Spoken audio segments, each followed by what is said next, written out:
Hello, good morning students. आप पढ़ रहे हैं भूगोल विषय चैप्टर 21 भारत में नियोजन। ठीक है, कल की क्लास में जो है हमने इसके नियोजन के विषय में समझा और जाना कि किस प्रकार से नियोजन होता है, नियोजन होता क्या है। इसके दो पार्ट्स पढ़े, खंडीय नियोजन और प्रादेशिक नियोजन। खंडीय नियोजन में जिसमें हम पर्टिकुलर विभिन्न क्षेत्र होते हैं उनकी अर्थव्यवस्था के विकास की योजनाओं को लागू किया जाता है। प्रादेशिक नियोजन के अंतर्गत जो है पूरे प्रदेश भर में जो है नियोजन के लिए विषय में जो है बात कही गई है।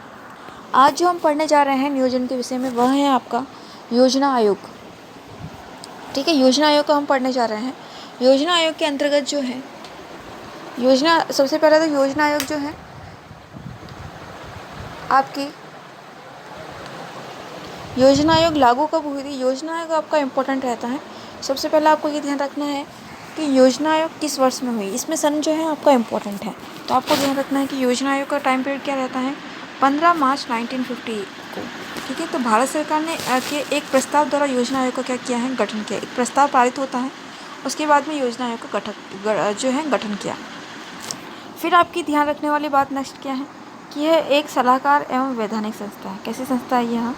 एक सलाहकार एवं वैधानिक संस्था है। ये जो मैं अंडरलाइन में करवा रही हूँ ना, ये आपको याद रखना है। योजना आयोग आपके लिए इम्पोर्टेंट है। ठीक है, योजना आयोग अच्छे से पढ़ना है आपको। ठीक है, तो सबसे पहले इसका गठन कब हुआ? 15 मार्च 1950 को। ये कैसी संस्था है? सलाहकार व वैधानिक संस्था है। इसके अध्यक्ष कौन होता है? प्रधानमंत्री जो है, देश के प्रधानमंत्री जो है इसके अध्यक्ष होते हैं। ठीक है, अब बात करती हूँ मैं इसके कार्य की। तो योजना आयोग के कार्य कौन कौन से हैं? सबसे पहला कार्य क्या है योजना आयोग का? देश के भौतिक अभौतिक पूंजीगत एवं मानवीय संसाधनों का क्या लगाना, अनुमान लगाना। देश के भौतिक अभौतिक और पूंजीगत जो भी मानवीय संसाधन रहेंगे उनका अनुमान लगाना। साधनों के अनुकूलतम एवं प्रभावपूर्ण उपयोग हेतु विकास योजनाओं का निर्माण करना। अगला पॉइंट रहेगा प्राथमिकता का निर्धारण करना तथा उसी के अनुरूप संसाधनों का आवंटन करना, कि लोगों की प्राथमिकता क्या है। जो प्राथमिकता रहेगी वो निर्धारण किया जाएगा, फिर उसी के अनुरूप जो है वो संसाधनों का जो क्या करेंगे, आवंटन करेंगे, यानी कि उनको उपलब्ध करवाएंगे। नियोजन की सफलता के लिए आवश्यक कार्यप्रणाली का निर्धारण करना, किस कार्यप्रणाली को हम उनके द्वारा जो है अपनाया जाएगा, तो वो कार्यप्रणाली का जो है निर्धारण भी किया जाता है।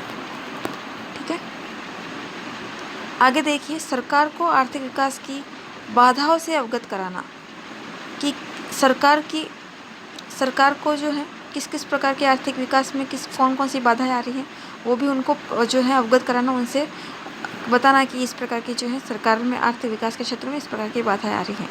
योजना की प्रगति का मूल्यांकन करना, कि किस प्रकार से जो उनका लक्ष्य रहता है, जो उनके द्वारा कार्य किए गए, उन्होंने उन कार्यों पर कितना कार्य कर चुके हैं, कितनी उपलब्धता हासिल कर चुके हैं, तो उन पर भी क्या करना, मूल्यांकन करना। केंद्र व राज्य सरकार को अन्य सभी आर्थिक विकास के लिए आवश्यक सुझाव देना। केंद्र और राज्य सरकार को दोनों ही जो आपकी गवर्नमेंट रहती है, स्टेट गवर्नमेंट और सेंट्रल गवर्नमेंट, दोनों को जो है सभी आर्थिक विकास के लिए जो भी सुझाव देना है उनको वो उपलब्ध देना। विकास संबंधी परियोजनाओं का संचालन एवं क्रियान्वयन केंद्र व राज्य सरकार द्वारा किया जाता है। केंद्र सरकार ने 1 जनवरी 2015 में इसका नाम बदलकर क्या रखा है, नीति आयोग। अंडरलाइन करेंगे सभी से। 1 जनवरी 2015 में इसका नाम बदलकर क्या कर दिया गया है, नीति आयोग। अगला रहता है आपका राष्ट्रीय विकास परिषद। 6 अगस्त 1952 को राष्ट्रीय विकास परिषद का क्या किया गया है, गठन किया गया। 1952 में इसका गठन हुआ था। ये कैसी संस्था है? यह एक गैर संवैधानिक निकाय है, जबकि जो हमने योजना आयोग पढ़ा था यह एक वैधानिक संस्था है। देखो, वैधानिक यानी कानूनी और संवैधानिक यानी कि गैर संवैधानिक। संवैधानिक नहीं भी गैर संवैधानिक कहा है। ठीक है, तो दोनों को अंडरलाइन करेंगे, दोनों में अंतर क्या है। योजना आयोग एक वैधानिक संस्था है, सलाहकारी संस्था है, जबकि राष्ट्रीय विकास परिषद एक गैर संवैधानिक निकाय है। इसका गठन आर्थिक नियोजन हेतु योजना आयोग तथा राज्यों के बीच समन्वय बनाए रखने हेतु किया गया। इस परिषद में प्रधानमंत्री, केंद्रीय मंत्रिपरिषद के सदस्य, सभी राज्यों के मुख्यमंत्री एवं योजना आयोग के सदस्य सम्मिलित होते हैं। इसमें कौन कौन से रहेंगे, इसमें कौन कौन से सदस्य रहेंगे? इसमें रहेंगे आपके प्रधानमंत्री, केंद्रीय मंत्रिपरिषद के सदस्य, सभी राज्यों के मुख्यमंत्री व योजना आयोग के सदस्य इसमें क्या रहेंगे, सम्मिलित रहेंगे, सदस्य अंडरलाइन करेंगे। राष्ट्रीय विकास परिषद के प्रमुख, अब राष्ट्रीय विकास परिषद के क्या क्या कार्य रहेंगे, ये देखिए इसके कार्य रहेंगे। राष्ट्रीय योजना की समीक्षा करना, इसका अध्ययन करना, अंतिम रूप देना तथा स्वीकृति प्रदान करना। अगला आगे है, एनडीसी की स्वीकृति के बाद ही योजना देश में लागू होती है। योजना आयोग को प्राथमिकताओं के निर्धारण में परामर्श देना, विकास के आर्थिक एवं सामाजिक पहलुओं पर विचार करना, योजना के संचालन के समय समय पर मूल्यांकन करना। जाहिर सी बात है, अगर किसी भी हम योजना को लागू कर रहे हैं,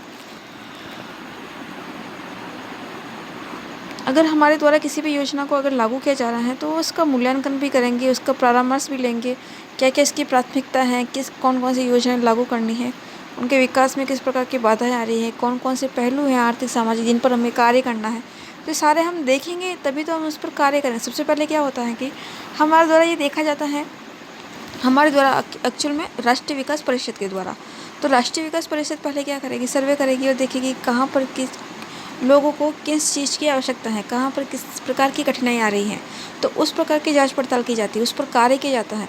फिर गवर्नमेंट जब जो राष्ट्रीय विकास परिषद या योजना आयोग जब इस प्रकार के कार्य करने के बाद में देखती हैं कि क्या बदलाव हुए हैं, क्या हमारे द्वारा किए गए कार्य जो है सही हैं या गलत है, उसमें और क्या सुधार करने की ज़रूरत है, तो राष्ट्रीय विकास परिषद के द्वारा भी जो है ये मूल्यांकन किया जाता है, राष्ट्रीय विकास परिषद पर ही किया जाता है। ठीक है, तो ये मूल्यांकन भी संचालन योजना किस प्रकार का संचालन कर रही है, तो इस प्रकार की जो है कारण प्रणाली जो है इनकी रहती है। अगला पॉइंट रहता है आपका राष्ट्रीय आयोजना परिषद। यह जो है इसका गठन प्रत्येक योजना निर्माण के समय किया जाता है। इसमें राष्ट्रीय ख्याति प्राप्त इंजीनियर, वैज्ञानिक, अर्थशास्त्री, समाजशास्त्री, अन्य विशेषज्ञ जो है इसमें शामिल होते हैं। आपके लिए योजना आयोग और आपका राष्ट्रीय विकास परिषद दोनों इम्पोर्टेंट रहता है। अगला जो रहता है पंचवर्षीय योजना। पंचवर्षीय योजना जो है आपके लिए बहुत इम्पोर्टेंट है। पंचवर्षीय योजना, पंचवर्षीय योजना के लिए जो है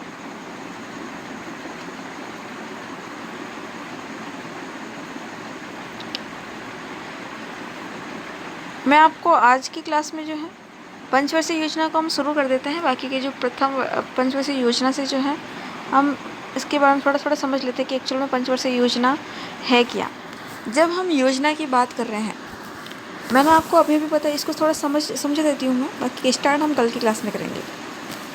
इसका हम थोड़ा प्रस्तावना जो है इसकी समझ लेते हैं। पंचवर्षीय योजना, पंचवर्षीय योजना ये उस समय शुरू की गई थी 1947 के बाद में, जब हमारा 1947 का हमारा देश जब आज़ाद हुआ था, तब जो है 1947 के बाद में जब सब जो है सब कुछ पूरा इंडिया का जो भार जब है हम भारतीयों पर आया, भारत के नागरिक पर आया, तो उस समय जब है भारत की स्थिति कंडीशन जो है बहुत ही आर्थिक तौर पर आर्थिक कंडीशन बहुत ख़राब थी। भारत बहुत मतलब कि कंगालों वाली स्थिति हो चुकी थी भारत की आर्थिक स्थिति कमज़ोर हो रही थी, निम्न स्तर पर जा रही थी। ठीक है, तब जब जो हमारे पंडित जवाहरलाल नेहरू है, पंडित जवाहरलाल नेहरू जो है रूस जाते हैं और रूस में जो है एक योजना वाली प्रणाली को देखते हैं। वहाँ से जो है ये जो हम योजना वाली प्रणाली को देख रहे हैं, समझ रहे हैं, पढ़ रहे हैं, ये एक्चुअल में वहीं से आई है। ठीक है, ये योजना आयोग जो हम ये पंचवर्षीय योजना जो है ये प्रणाली हमारे यहाँ की नहीं है, ये रूस की है। ठीक है, तो रूस जाते हैं और वहाँ से जो है ये लेके आते हैं ये आइडिया या विचार। ठीक है, और ये लेके आके भारत में इसको लागू करते हैं। ठीक है, तो भारत में इस प्रकार की प्रणाली को अपनाया जाता है ताकि भारत की स्थिति सुधर सके। अब इसमें पंचवर्षीय योजना में होता क्या है, पंचवर्षीय योजना में ये होता है कि भारत की आर्थिक, सामाजिक या कोई और स्थिति को जो है सुधारने के लिए क्या किया जाता है, इस स्थिति को सुधारने के लिए जो है सरकार पहले से 5 वर्षों के लिए जो है अपना एक गोल सेट करती है कि हम 5 वर्षों में क्या क्या करने वाले हैं हमारे देश के अंतर्गत। तो वो योजनाएं बनाते हैं कि हमें जो है हमें किन किन क्षेत्रों में सुधार करना है, शिक्षा के क्षेत्र में या भोजन के क्षेत्र में या लोगों की गरीबी को हटाना है। ठीक है, तो समय के साथ साथ में जैसे जैसे आवश्यकता रही लोगों की कि 1947 के बाद 1947 में सबसे बड़ी समस्या क्या थी, 1947 के बाद में सबसे बड़ी समस्या जो रही थी वह रही थी भोजन की। लोगों को समय पर जो है भोजन उपलब्ध नहीं हो रहा था। ठीक है, तो सबसे बड़ी समस्या जो रही थी पंचवर्षीय योजना 1947 के बाद में वह यह रही थी कि उस समय जो है लोगों को पर्याप्त रूप में क्या नहीं मिल पा रहा था, भोजन नहीं मिल पा रहा था। ठीक है, तो भोजन की समस्या थी, तो इसके लिए समस्या का निपटान करने के लिए क्या उनके पास में चाह रहा था, अनाज का उत्पादन की मात्रा को बढ़ाना। अब अनाज की उत्पादन को मात्रा को किस प्रकार से बढ़ाया था उन्होंने, आप सभी को पता है कि सिंचाई प्रणाली अपनाई गई, और मतलब कि इस कार्य को करने के लिए जो है गवर्नमेंट द्वारा अलग अलग जो है कार्य प्रणाली अपनाई गई। ये सिर्फ आपको बताने के लिए है कि इन्होंने पहले सबसे पहले वो स्थिति देखी कि लोगों को अभी क्या ज़रूरत है, अभी क्या कंडीशन है, ठीक है। फिर बाद में वो देखा स्थिति, सब कुछ देखा, उनका ब्यौरा लिया। फिर उसके लिए कहा कि अगर 5 साल के बाद में जो हम इस टॉपिक को लेकर, इस विषय को लेकर जो है इस पर कार्य करेंगे, इस क्षेत्र में सुधार करेंगे, 5 साल के बाद में जो है इसकी स्थिति में कितना और क्या सुधार आता है। तो उन्होंने एक गोल सेट किया। फिर 5 साल तक जो है उसी क्षेत्र में, उसी विषय में क्या किया है, उन्होंने कार्य किया है। जैसे कि अगर हम प्रेजेंट टाइम को देखते हैं, अगर वर्तमान स्थिति को देखते हैं, तो अभी क्या सबसे ज़्यादा ज़रूरत क्या है देखने को मिल रही है, जैसे कि शिक्षा को देखने को मिल रही है कि शिक्षा का क्षेत्र जो है हमें बढ़ाना है। तो गोल क्या सेट रहेगा कि शिक्षा का स्तर जो है बढ़ना चाहिए।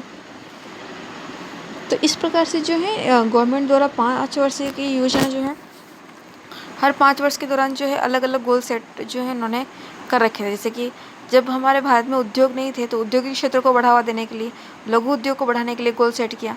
तो हर एक 5 वर्ष में जो है किस किस प्रकार से जो है, प्रत्येक 5 वर्ष के दौरान जो है किस किस प्रकार के बदलाव हमको देखने को मिले, किन किन विषयों पर जोर दिया गया, किन किन क्षेत्रों में जो है उस टाइम पीरियड के दौरान जो है कैसी स्थितियाँ रही, किन को ध्यान में रख के जो है योजनाएं बनाई गई, उसको जो है हम कल नेक्स्ट क्लास में पढ़ना स्टार्ट करेंगे। आज जो है मैंने आपको सिर्फ पंचवर्षीय योजना का कुछ बारे में बताया कि एक्चुअल में ये है क्या, क्यों बनाई जाती हैं, क्यों की जाती हैं, ठीक है। तो नेक्स्ट क्लास में जो है हम ये टॉपिक जो है शुरू करेंगे। आज के लिए इतना ही, थैंक यू।